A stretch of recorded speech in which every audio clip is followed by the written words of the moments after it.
में dear friends, welcome to RK YouTube channel. तो आज हम लेकर 10th क्लास की साइंस में फिजिक्स, तो फिजिक्स में पढ़ाने वाले हैं।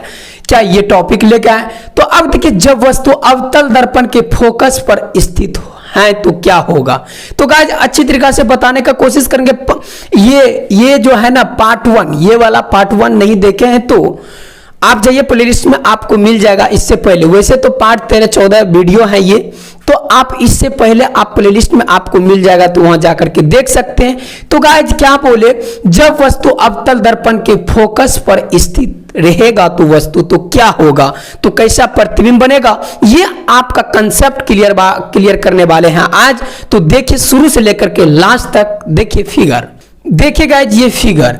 अब देखिए हम क्या बोले, अब देखिए क्या हम बोले, जब वस्तु अवतल दर्पण, अब देखिए बिंब जो है, वस्तु जो है क्या, अब देखिए वस्तु अवतल दर्पण के फोकस पर स्थित रहेगा तो क्या होगा। अब देखिए वस्तु, ये फोकस दूरी है, इसको हम फोकस कहते हैं, एफ से डिनोट करते हैं, सूचित करते हैं। इसको हम क्या, वक्रता केंद्र कहते हैं, जिससे सी से डिनोट करते हैं। इसको ध्रुव, जिससे हम पी से डिनोट करते हैं, जिसको हम इंग्लिश में कहते हैं पोल।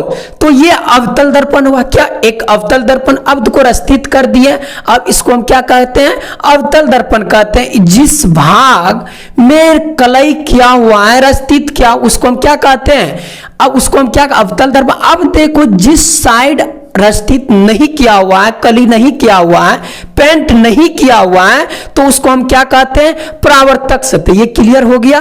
तो गाइस ये सब वीडियो देखने के लिए पहले जाइए, पहले वाले वीडियो में बता दिए, पूरा कंसेप्ट अच्छी तरीके से बता दिए।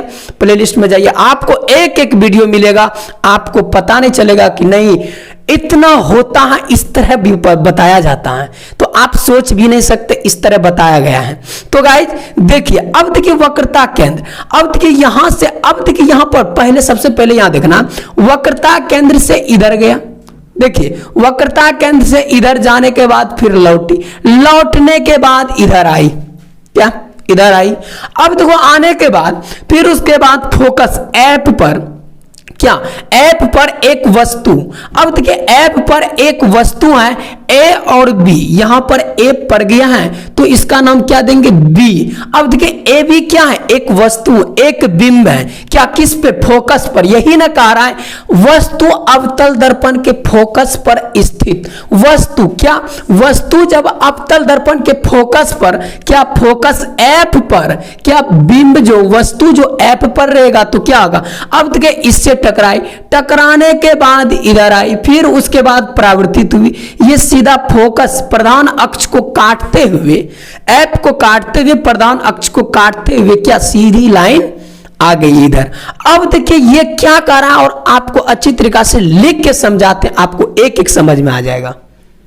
ठीक है गाइस ये लिख दिए, आपको एकदम उतारना है इसको। अच्छा पहले सबसे पहले आप समझने का कोशिश कीजिए, तब इसको उतारना है, या तो स्क्रीनशॉट ले लीजिए तो बेटर रहेगा। तो गाइस ले लिए होंगे।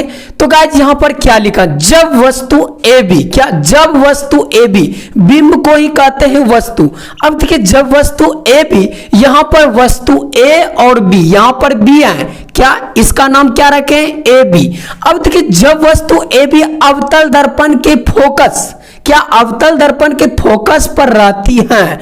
अब देखिए फोकस पर एफ पर है, क्या है एफ पर है, फोकस पर ए भी एक वस्तु है, एक ए भी एक क्या है, बिंब है।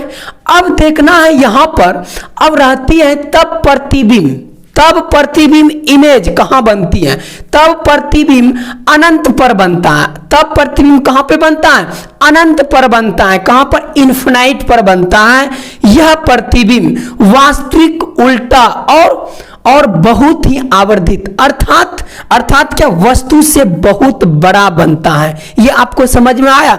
अब देखिए जब यहां पर पड़ती है, उसके बाद इस वस्तु से प्रतिबिंब क्या क्या यहां पर बोले, यह प्रतिबिंब वास्तविक और उल्टा बनता है। कब, अब देखिए तब प्रतिबिंब अनंत पर बनता है।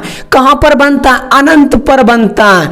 अब देखिए जब अनंत पे, यहां से वक्रता केंद्र से गई, फिर इसी पर लौट गई, परावर्तित हो गई, आपतित होकर फिर परावर्तित, टकरा कर अवतल दर्पण पर परावर्तित हो गई। परावर्तित होने के बाद फिर यहां पर लौट गई, वापस हो गई। उसके बाद वापस होने के बाद फिर उसके बाद फोकस। अब देखिए फोकस फोकस पर एक बिंब डाला गया, एक वस्तु डाला गया। अब देखिए इस वक्रता केंद्र से जो अवतल दर्पण पर आपतित जो हुई थी, तो इस पे टकराकर फिर उसके इस दिशा में आ गई। आने के बाद फिर उसके बाद यहां से परावर्तित हुई। यहां से क्या हुई? परावर्तित हुई। परावर्तित होकर ये प्रधान अक्ष को काटते हुए यहां पर ये पीछे की ओर आ गई, वापस लौट गई, तो परावर्तित हो गई। अब देखिए ये जो प्रतिबिंब कहां पे बनेगा? अनंत पर बनेगा, तो बहुत बड़ा बनेगा, आवर्तित बनेगा। आवर्धित अर्थात वस्तु से बहुत बड़ा बनेगा, इससे बहुत बड़ा बनेगा, ए और बी से ये बहुत बड़ा बनेगा, पता ही नहीं चलेगा, इनफिनाइट पे अनंत पर बनेगा। तो गाइज ये आपको समझ में आ गया। यही हम बोले थे, जब वस्तु अवतल दर्पण के फोकस पर स्थित रहेगा, जब एफ पर स्थित रहेगा, तो कहां पर प्रतिबिंब बनेगा, कहां पर इमेज बनेगा, ये आपको क्लियर हो गया होगा। आएंगे नेक्स्ट वीडियो में तीसरा टॉपिक लेकर के। आपको समझ में आए तो एक बार वीडियो को शेयर करना और लाइक भी करना और कचाकच सब्सक्राइब भी करना, तो मजा आएगा, एकदम बहुत मजा आएगा और जुनून और जोश के साथ हम काम करेंगे, आपके पीछे मेहनत करेंगे। तो गाइज आप भी जानते हैं कंसेप्ट इज पावर। तो गाइज क्या चलते हैं तब। जय हिंद, जय भारत।